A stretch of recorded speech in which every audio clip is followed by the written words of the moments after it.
Continuando con esta serie, enfocamos hoy el énfasis, estemos conscientes de qué cosa, estemos conscientes de las trampas de Satanás. Estemos conscientes de las trampas de Satanás. Oremos. Padre, gracias te damos por esta noche, este día transcurrido en su mayor lugar. Algunos pueden estar acá después de una jornada de trabajo, pero gracias, Señor, por este tiempo de refrigerio espiritual, de reflexión, cuando podemos estudiar tu palabra. Tú estás aquí, tu Espíritu ministra nuestras vidas por tu verdad. Y que alguna vez más, así sea en esta noche, que podamos ser advertidos de tu palabra, nuestra sabiduría. Gracias te damos, Espíritu Santo de Dios, en el precioso nombre de Jesús. La iglesia del Señor dice: Amén. Amén. Estemos conscientes de las trampas de Satanás. Y estas notas empiezan con la pregunta: ¿por qué Dios permite que alguien fiel a Cristo se vea atrapado en la trampa de la seducción demoníaca? Por cierto, es una gran verdad. Nada puede suceder en esta tierra si Dios no lo permite. Hay la voluntad perfecta de Dios y hay la voluntad permisiva de Dios. Lo que Dios permite, aunque no es su perfecta voluntad. ¿Por qué Dios permite que alguien fiel a Cristo se vea atrapado en la trampa de la seducción demoníaca? Podemos entender que Dios fortalece a sus hijos por medio de las pruebas y tribulaciones. Pero por medio de la seducción demoníaca, ¿qué objetivo tendría? Aquí no estamos hablando, diga, no estamos hablando. No estamos hablando de la manera habitual de ser tentados. Estamos hablando de la trampa de la seducción demoníaca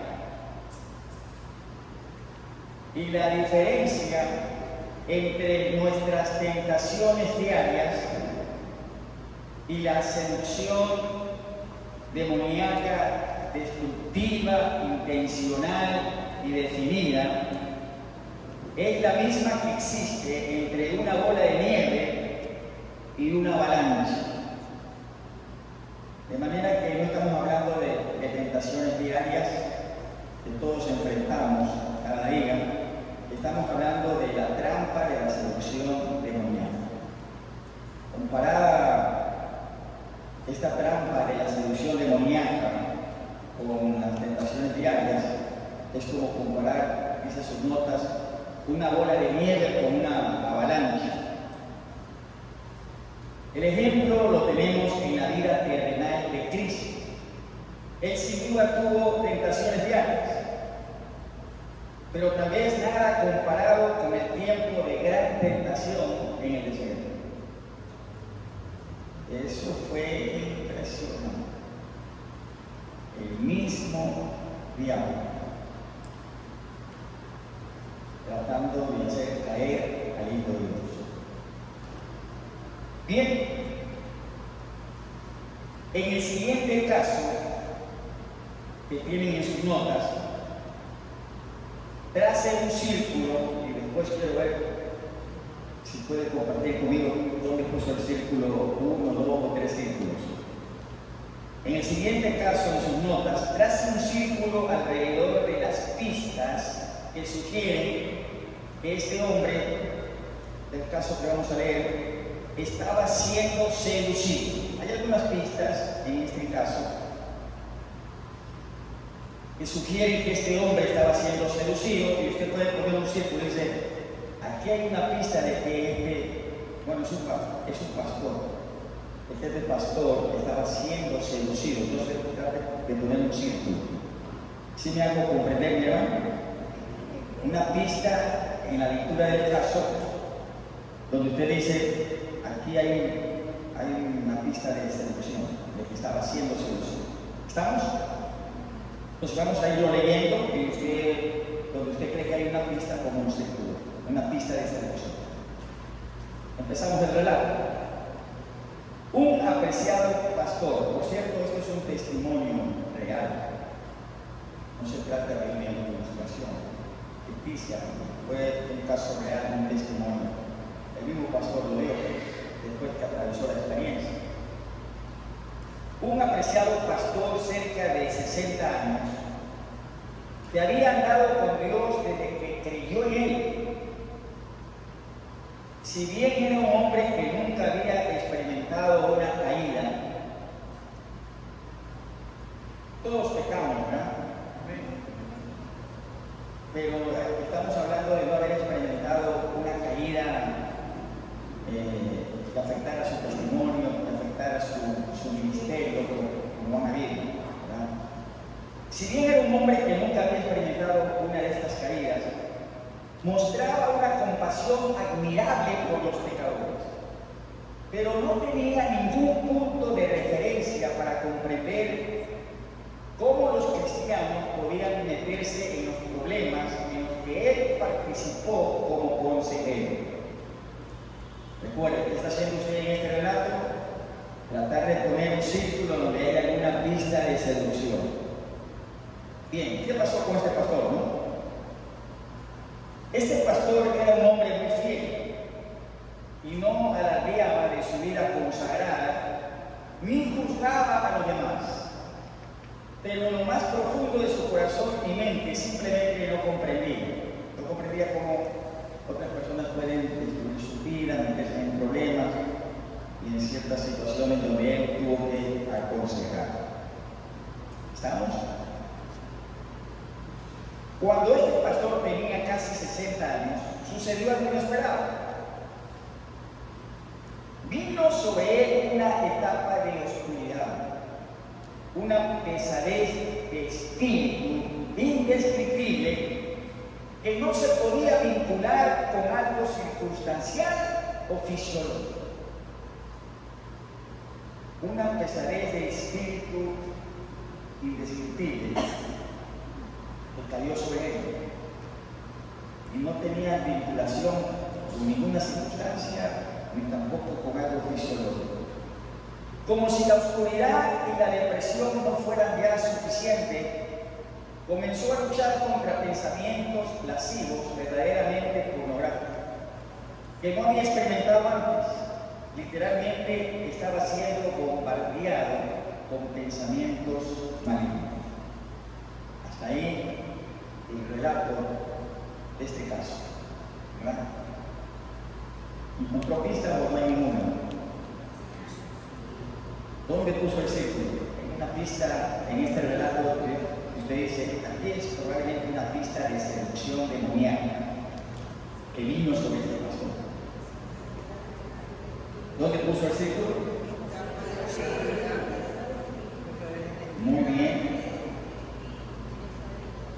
Vino sobre él una etapa de oscuridad, una pesadez de espíritu indescriptible y que no tenía relación con ninguna circunstancia ni con algo fisiológico.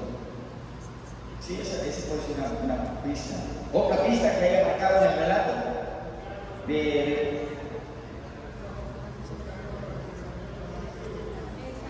luchar. ¿Quién dijo esto? Muy bien, luchar contra pensamientos lascivos, pornográficos. Y el relato dice, literalmente estaba siendo bombardeado con pensamientos malignos. Esa es otra pista de seducción demoníaca. Si este hombre hubiera acudido a usted en busca de consejo, mi hermano o hermana, ¿cómo lo habría aconsejado con la información que ahora conoce? Si este pastor hubiera acudido a usted por un consejo, pero me está pasando eso. No hay una circunstancia, tampoco ninguna causa fisiológica, pero tengo una pesadez de espíritu indescriptible. Entonces, dice, si este hombre hubiera acudido a usted en busca de consejo, ¿cómo lo habría aconsejado con la información que ahora conoce? ¿Qué le hubiera aconsejado a usted?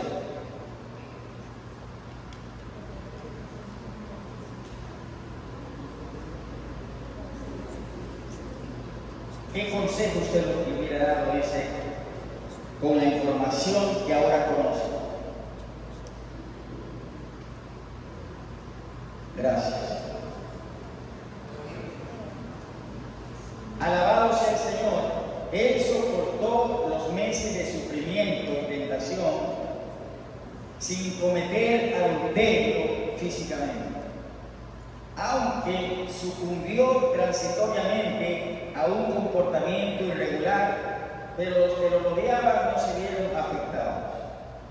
Al final de esta batalla, se encontraba personalmente devastado y haciéndose la pregunta que tanto se han formulado: ¿qué fue eso? Eso, amados en Cristo, fue seducción. Seducción, inducir, persuadir a una actitud o comportamiento. Eso fue seducción. Si mi intuición es la correcta, cosas así serán más y más comunes, por lo cual debemos estar alertas y fortalecidos. Afortunadamente, este valioso hombre de Dios ha experimentado las misericordias tiernas de Jehová y sirve activamente a Dios como debe ser. Dios es un Dios de tiernas misericordias. ¿Cuánto dicen amén? Gloria a Dios. Me acordaba de un pastor anciano, ¿verdad? En una asamblea de pastores, esa asamblea de Dios, como la que hubo hace poco en Ambato. Y parece ser que este pastor en su informe no todo estaba bien, ¿verdad? Y yo era mucho más joven. Dije que yo era mucho más joven. Y digo así porque probablemente ahora no le diría a él las palabras que en ese tiempo le di. Él era un pastor allá. Pero yo estaba un poco molesto con ciertas irregularidades. Entonces, cuando él salía de la asamblea, yo le decía a él: pero usted va a tener que dar cuenta a Dios.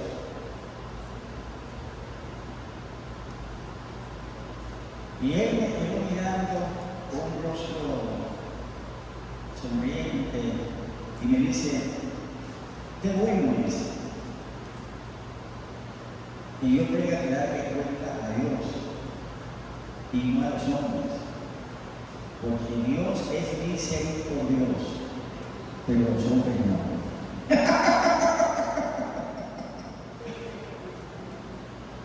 No me he olvidado de ese día. Y bueno, ahora es siempre, más allá de las observaciones, no perdemos la amistad ni el compañerismo. Igual lo saludamos. El pastor amado Efraín Valladares. Él era, no sé si todavía vive, pero él era de la República de Nicaragua.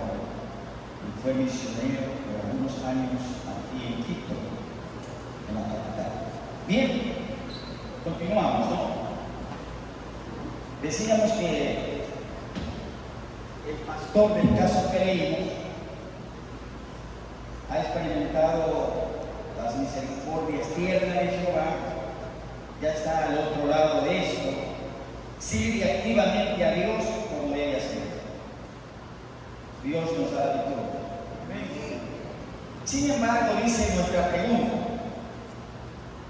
¿por qué Dios permitió que un hombre de su carácter fuera atacado por el maligno de la manera en que lo fue? Aunque Efesios 6 no nos dice por qué, nos alerta de la realidad de un enemigo peligroso y una guerra sin cuartel. Efesios 6 nos alerta de la realidad.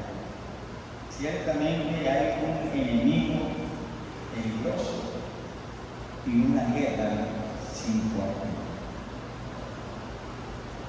Aunque el siguiente pasaje es conocido, le pido que lo lea de nuevo lenta y reflexivamente, sin permitir que influya la familiaridad. Nos referimos al pasaje de Efesios capítulo 6, los versos 10 al 13.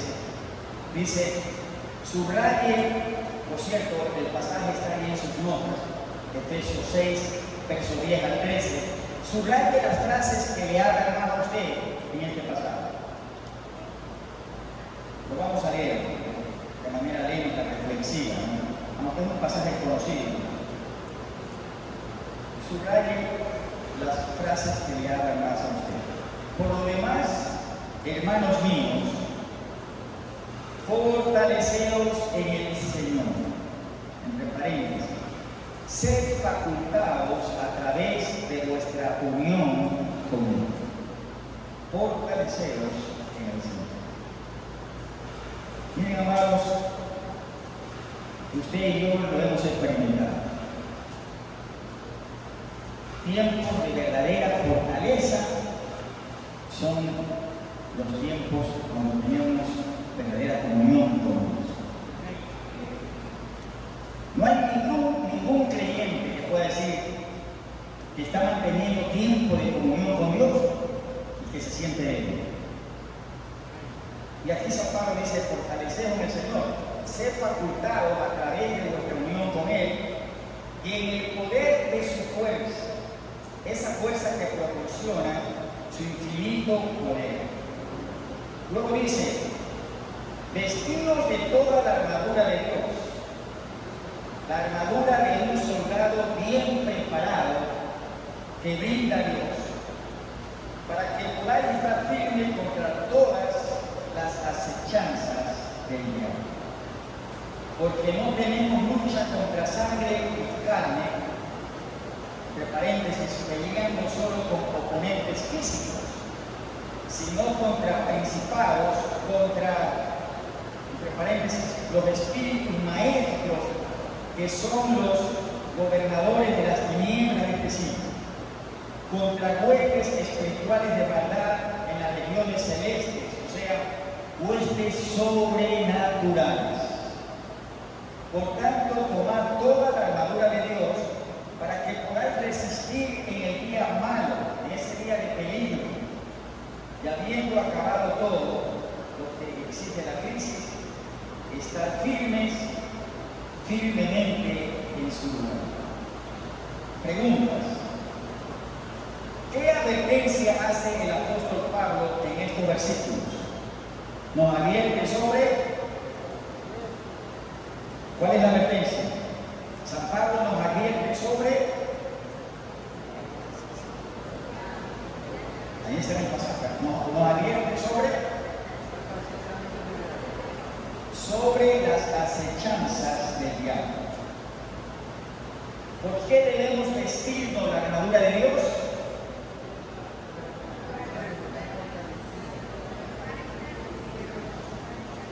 ¿Por qué debemos vestirnos la armadura de Dios?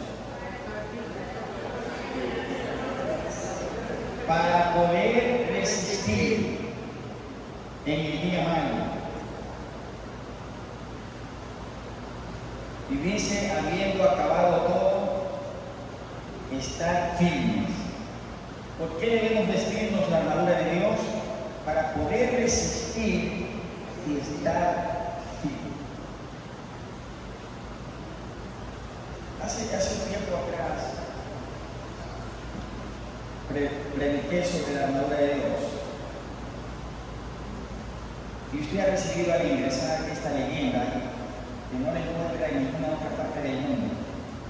Esta leyenda es única, o sea, no hay otra como esta. Es en casa del encuentro con Dios. Pero esta leyenda es una oración. Y aquí está. Una oración que usted la lleva esta noche juntamente con sus notas para vestirse cada día la armadura de Dios. Y que cada día usted puede estar como un soldado de Jesucristo, no del estilo de su armadura, sino vestido con la armadura que Dios ha provisto para poder resistir en el día malo y habiendo acabado todo, estar firme. Entonces, fíjense, esta oración es fácil hacerla, pero hacerla de corazón, ¿no? Dice, hoy en el, por ejemplo, empieza con el cinto de verdad. Usted dice, hoy en el nombre de Jesús, creo que en 5 minutos le toma hacer esta oración.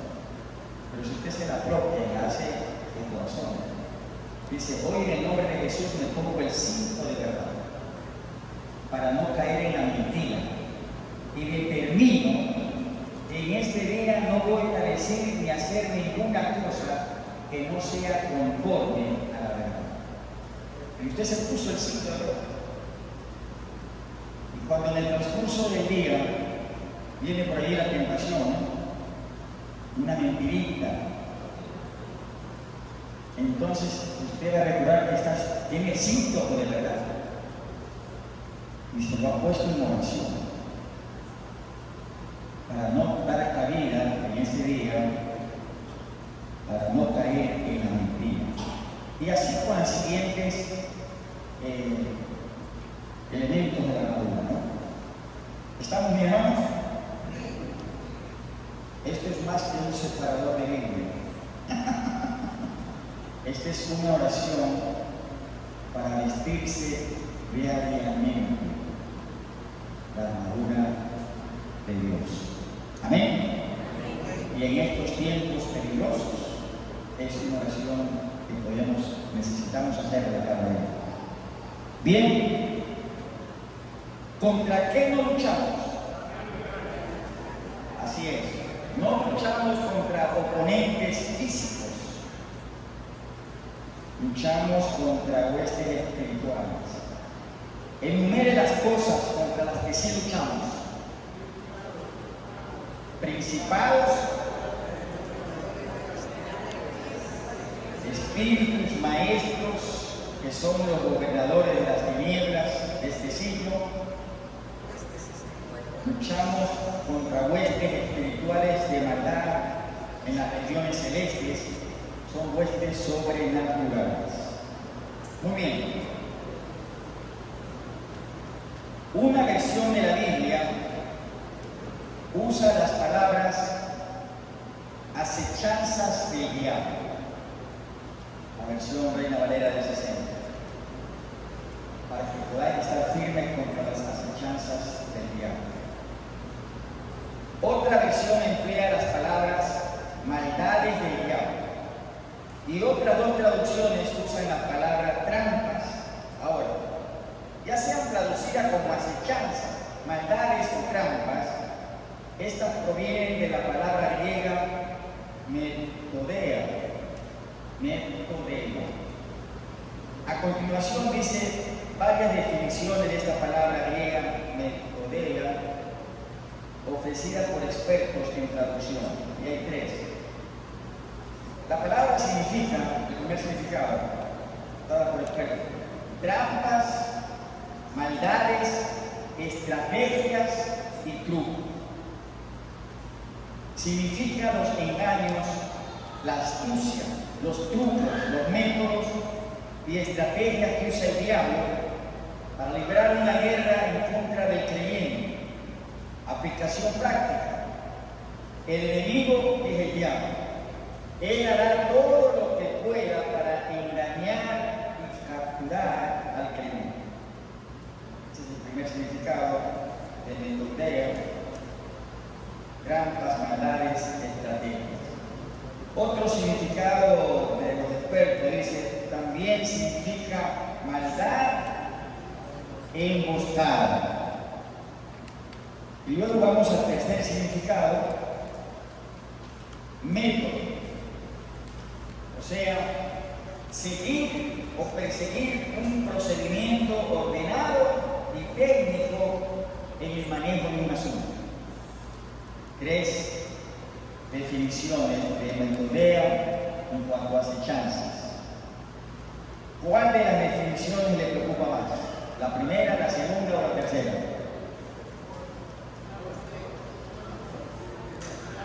Por acá dicen todas esas. ¿Cuál de las tres les preocupa más? Trampas, método, maldad, emboscada, trampas. ¿Cuál le preocupa más? Bien. En nuestra nota dice, la palabra española más evidente derivada del griego es método. Diga método.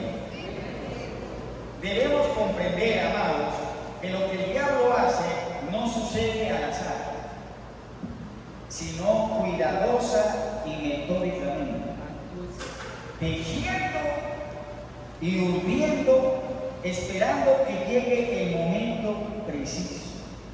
Él en verdad tiene un método, traza planes y los ejecuta con mucha cautela. Cuidadosamente tiene trampas con el propósito de generar destrucción en la vida de los hombres. Antes ya hemos visto que todo lo que hace Dios, Satanás intenta imitar. Así es. Todo lo que hace Dios, Satanás intenta imitar. Por eso es que cuando, por ejemplo, damos una definición de los dones del Espíritu Santo, ¿qué son los dones del Espíritu Santo? Y hay una definición que dice, los dones del Espíritu no son los falsos dones. Porque el diablo trata de imitar todo. Hay que discernir lo que viene de Dios y lo que viene del diablo. También lo que viene de la carne. Bien, esto ya hemos visto antes.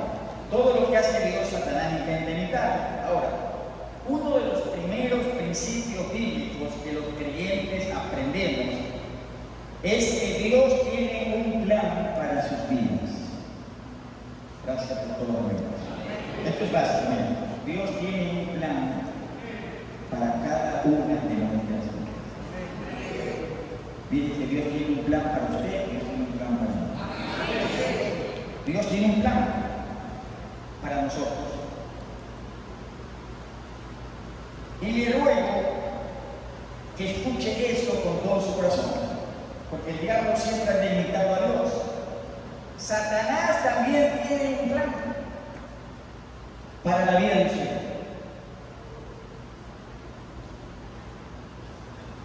Satanás también tiene un plan para la vida de usted.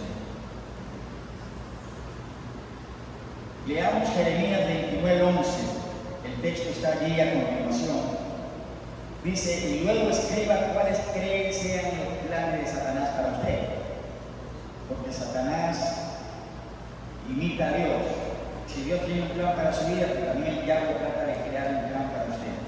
Dios dice en Jeremías 29:11, porque yo sé los pensamientos que tengo acerca de vosotros, dice Jehová, pensamientos de paz y no de mal, para daros el fin que esperáis.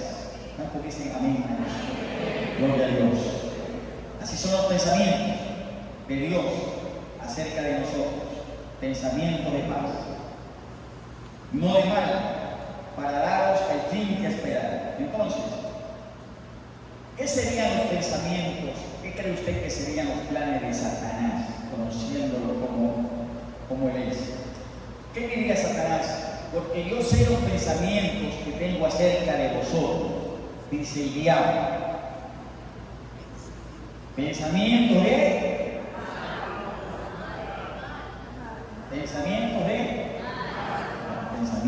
mal, ¿qué más? De turbación, de destrucción, pensamientos de muerte, para que perdáis toda esperanza.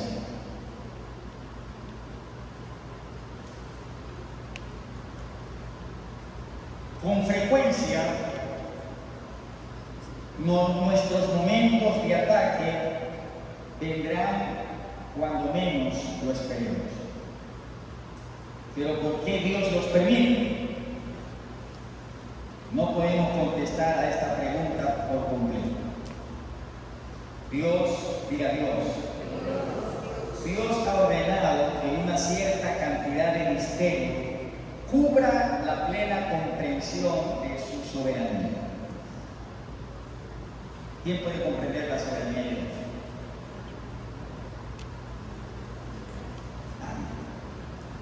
En un momento Dios dice: tendré misericordia del que tenga misericordia.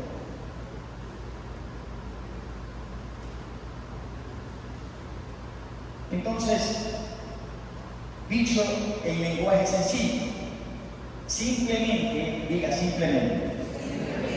no tenemos la manera apropiada para comprender a Dios. ¿Quién puede comprender plenamente a Dios?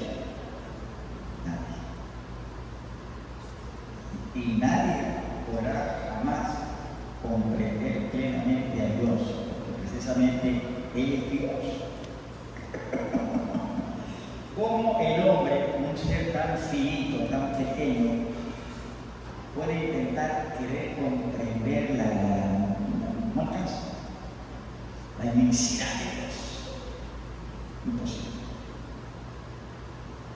Dios es inmenso. Por más que el hombre se llene del conocimiento de Dios, nunca lo abarcará Dios en su totalidad. Comprender a Dios en su totalidad no se puede. Es como que si nosotros fuéramos a esta botella. Así, la ilustración. Es como que si usted y yo fuéramos a esta botella, ¿no? Que se llena de Dios, entonces usted la lanza la botella en la inmensidad del mar, en la inmensidad del océano. Y la botella se llena. Está llena del océano, pero hay mucho más océano afuera. ¿Sí ven? Y la ilustración, aunque pareciera tremenda, me queda corta. Porque Dios es infinitamente mucho más inmenso que un océano. Amén. Nosotros a lo mejor sí pequeños como una botella, pero Dios inmensamente, incomprensible, inabarcable. Entonces, el lenguaje sencillo, mis amados, no tenemos la manera apropiada para comprender a Dios. Sin embargo, podemos descubrir algunas respuestas que están disponibles para nosotros. En primer lugar, Dios, diga Dios. Dios nunca nos tienta para pecar. Gloria a Dios. Dios nunca nos tienta para pecar. Por cierto, dijo Santiago, Dios no tienta a nadie. Dios prueba, sí, pero no tienta. Y hay una gran diferencia entre la tentación y la prueba. El diablo es el tentador. Dios prueba al hombre, pero es diferente. Dijo un maestro en el seminario, un teólogo, en esas clases que uno nunca olvida. Ya está en la presencia del Señor, ese maestro que tuvo el privilegio de tener. Él decía: ¿cuál es la diferencia entre la prueba y la tentación? Si Dios no tienta. Y él lo dijo de una forma tan sencilla, él decía: mira, en la prueba que viene de parte de Dios, el hombre está consciente de lo bueno y lo malo. Por ejemplo, Hay una conciencia en el hombre, en la prueba, de lo bueno y lo malo, y él tiene que escoger. En la tentación no. En la tentación más se enfoca lo malo, presentado de una forma atractiva, deleitosa. En la tentación es solo la atracción hacia el pecado. Así es el pecado, atrayendo hacia el mal. En la prueba no. En la prueba siempre hay una igual conciencia de ambas cosas, bueno y malo, y el hombre tiene que decidir. Dios prueba, pero no tienta al hombre. Tampoco falla, diga, tampoco falla, en proporcionarnos una vía de escape, como revela 1 Corintios 10:13. Creo que se lo podemos poner en la pantalla, ¿no? Dios proporciona una vía de escape. Dice: no os ha sobrevenido ninguna tentación que no sea humana, pero fiel es Dios, que no os dejará ser tentados más de lo que podéis resistir, sino que dará también juntamente con la tentación, ¿qué cosa? Una vía de escape, la salida para que podáis soportar. Las Escrituras también son claras en que nos tientan dos fuentes. ¿Cuáles son las dos fuentes de tentación? Primera de Tesalonicenses 3:5. Hay dos fuentes de tentación. Nos tientan dos fuentes. La primera, dice Primera de Tesalonicenses 3, el verso 5, ¿no? Dice Pablo: por lo cual yo también, ya yo no pudiendo soportar más, envié para informarme de vuestra fe, no sea que os hubiese tentado, ¿quién? El tentador, y que nuestro trabajo resultase en vano.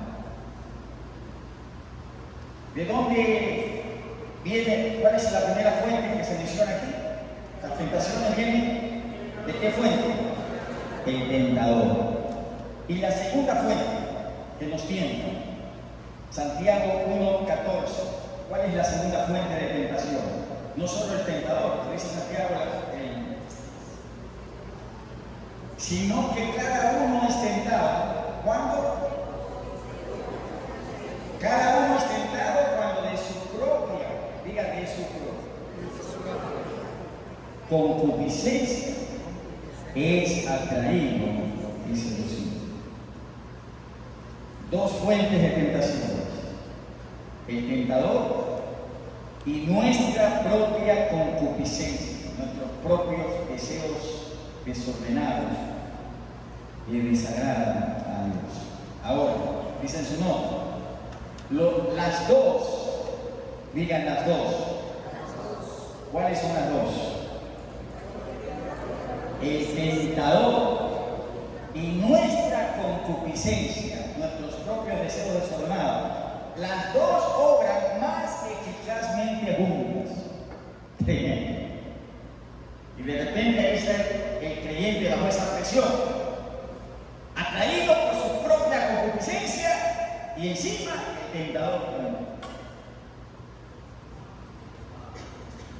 Bien, en el próximo estudio, que usted no lo debe perder, probablemente vuelva otra vez mi pastor Ana, no sé. Si no está él, estoy yo. En el próximo estudio veremos evidencias bíblicas, evidencias de la palabra de Dios. Las encontramos en las Escrituras, de que Satanás debe obtener permiso para librar una guerra en contra de un creyente en Cristo. ¿Cuánto dicen gloria a Dios por eso? ¿Qué debe sacar el diablo primero? Permiso. Y el Señor sabrá posibilidad del permiso. Debo tener permiso primero para librar una guerra en contra de un creyente en Cristo. Entonces dice: permíteme, ¿no?, tentar a fulano de tal, cualquier nombre, ¿verdad? Bien, esto lo veremos en la próxima semana. Satanás debe tener permiso para librar una guerra en contra de un creyente en Cristo. Al cierre de este estudio, pidamos a Dios discernimiento espiritual para que podamos estar conscientes de las trampas de Satanás. Amén, hermanos. Y yo le motivo como pastor,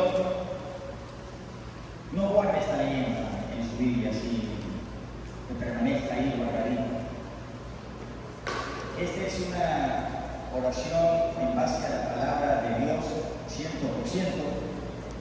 para hacerla cada día. Vivimos tiempos peligrosos y Dios nos ha provisto de una armadura, la armadura de Dios para estos tiempos malos. Oramos. Padre Celestial, gracias te damos. Tú eres maravilloso, Señor. Eres Dios. No te podemos abarcar. Tú eres antes de todas las cosas. Antes de ti no hay nada. Después de ti tampoco. Todo existe porque tú lo creaste. Eres el primero y el último, el principio y el fin. Gracias, Dios. No te podemos comprender en tu grandeza, pero lo que nos das a comprender, el conocimiento que nos has dado, Señor, lo agradecemos, porque nos ha dado vida, una relación contigo que no se puede comparar a nada. Como hijos de Dios, como hijas de Dios. Gracias, Señor. Ciertamente tú nos amas. Y gracias por la revelación de tu palabra para advertirnos. Tenemos un adversario, un enemigo. Ha destruido a muchos. Tienen opresión a muchos. Y debemos estar velando y orando para no entrar en tentación. Ayúdanos, Señor. Y una vez más, en esta noche te damos gracias por Jesucristo, nuestro Salvador. Él vino para vencer a Satanás, para despojar a los principados, para traernos verdadera libertad, la que solamente se encuentra en ti. Verdadera libertad, salvación y gozo verdadero. Gracias te damos, Señor. También ahora agradecemos el tiempo siempre de bendición cuando damos a ti una ofrenda o un diezmo que lo hemos apartado. Y gracias, Dios, por tu promesa de bendición sobre nuestras finanzas, sobre nuestros trabajos, al diezmar y al ofrendar. Una vez más lo hacemos. Vamos a ti creyendo con gratitud en el nombre de Jesús. Amén y amén. Los hermanos encargados nos ayudan para recibir en este tiempo las ofrendas y los diezmos del Señor.